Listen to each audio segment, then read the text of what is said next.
네, 대장동, 백현동, 공직선거법 등 일련의 사법 리스크를 떠안고 있는 이재명 대표와 그리고 더불어민주당에 대한 평가는 좀 어떻게 내리실지.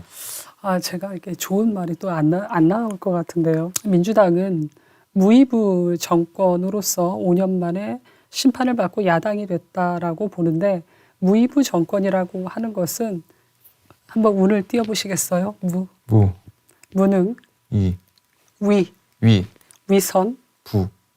부패. 무능, 위선, 부패의 정당이라고 이제 명명을 하고 싶습니다. 사실 대선과 지선에서 패배했잖아요.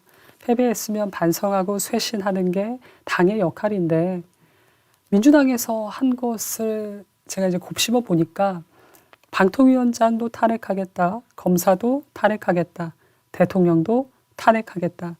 탄핵 놀이에 여념이 없는 것 같습니다. 사실 매우 좀 안타까운데요. 근데 앞으로도 탄핵 놀이는 또 이어질 것 같고, 아시는 것처럼 본회의 직전에 이동관 방통위원장이 사표를 했음에도 불구하고 안 돼, 탄핵해야 돼, 사표 수리하지 마라고 이야기했습니다. 정말 그 상식 이하의 발언을 하는 민주당에 대해서 저는 좀 참담한 마음이고, 그런데 탄핵 놀이를 이어갈 것이기 때문에 200석을 확보하는 데 있어서 앞으로도 정말 집중을 할 것 같습니다.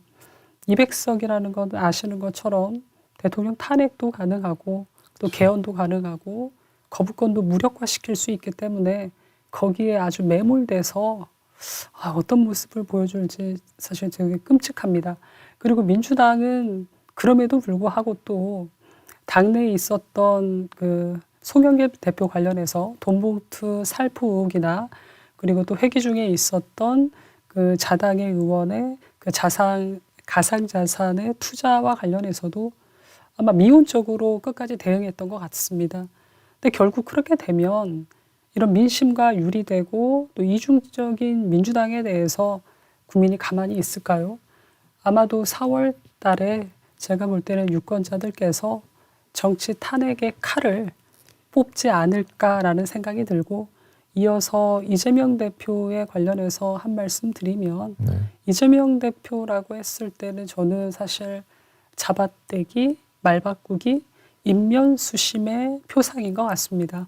그래서 이런 민주당의 추악한 행태는 실질적으로 이재명 대표의 책임이 매우 크다라고 생각합니다. 대선에 패배했잖아요. 그러면 반성을 먼저 하셔야 되는데, 어쨌든 2개월 만에 인천 계양을의 보궐선거에 참여해서 또 정치에 바로 복귀했고, 전당대회를 통해서 또 당대표로 됐습니다.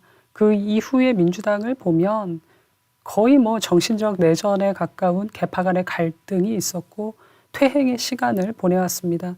앵커께서 말씀하시는 것처럼 뭐 대장동, 또 백현동, 그리고 성남FC, 법카유용 등 정말 아직도 많은 혐의들이 있고, 이것들은 현재 진행형이잖아요. 사법 리스크가.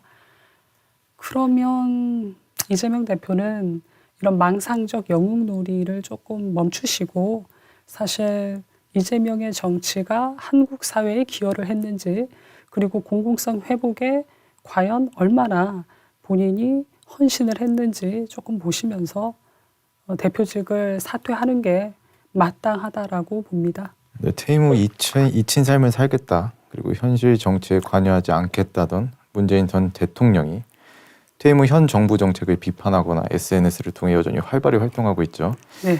최근에는 문정부 시절 서울중앙지검을 지낸 이성윤 법무연수원 연구위원이 쓴 책을 소개하는 등 좀 약간의 다분히 의도가 좀 보이는 듯한 제스처를 취하는데, 이에 대한 의견 한마디 부탁드립니다. 사실 문재인 대통령에 대해서는 별 언급은 안 하고 싶은데요. 문재인 대통령이라고 했었을 때 떠오르는 것은 나라를 두 쪽으로 쪼갠 원흉이라는 생각밖에 들지 않습니다.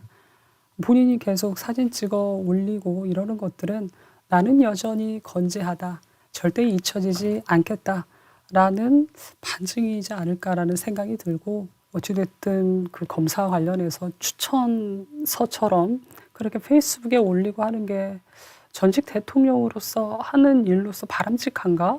의구심이 들어서 조국 전 장관과 문재인 대통령은 좀 반성을 오랜 시간 동안 하셨으면 좋겠습니다. 네.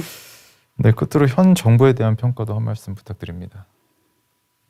뭐 열심히 잘들 하고 계시겠지만 그래도 또 평가를 안 할 수는 없기 때문에 말씀을 드리면, 먼저 윤 대통령에 대해서 말씀을 드리면, 내년이면 집권 3년 차잖아요. 그러면 실질적으로 내가 뭔가를 해냈다라는 결과물이 나와야 되는데 제가 볼 때는 잘 보이지 않습니다.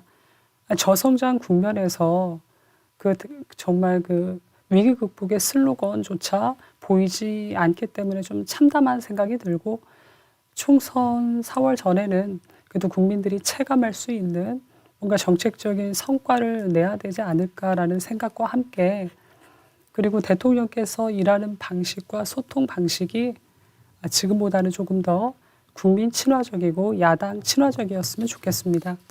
그러니까 정치의 본령은 사실 대화와 타협인데 윤 대통령도 노력하시겠지만 제가 볼 때는 여전히 함께 하나가 되려는 노력은 잘 보이지 않는 것 같기 때문에 그런 부분에 조금 더 신경을 써주시면 좋겠다라는 말씀과 함께, 여당도 노력을 하고 계시죠.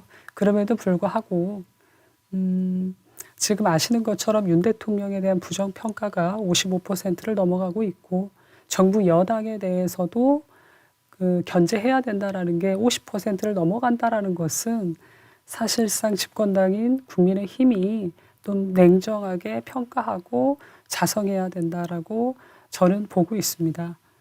이렇게 구도에서는 조금 불리할 수 있지만 집권당이기 때문에 이슈에서는 유리할 수 있다라고 보는데, 그러면 정책적인 이슈를 그렇게 개발을 하고 발굴을 해서 국민들한테 홍보하고 그렇게 이제 국민들한테 효능감을 줄 수 있게 만들었어야 되는데, 생각해 보면 국민의힘에서 어떤 정책으로 어떤 효능감을 줬는지 잘 보이지 않는 것 같습니다.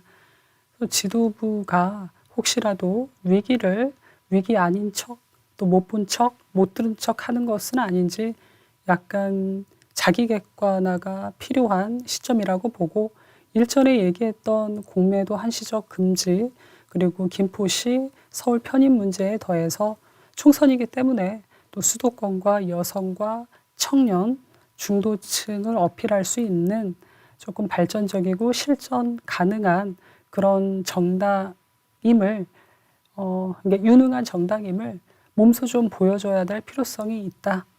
네, 그렇게 마무리를 하고 싶습니다. 네. 긴 시간 수고 많으셨습니다.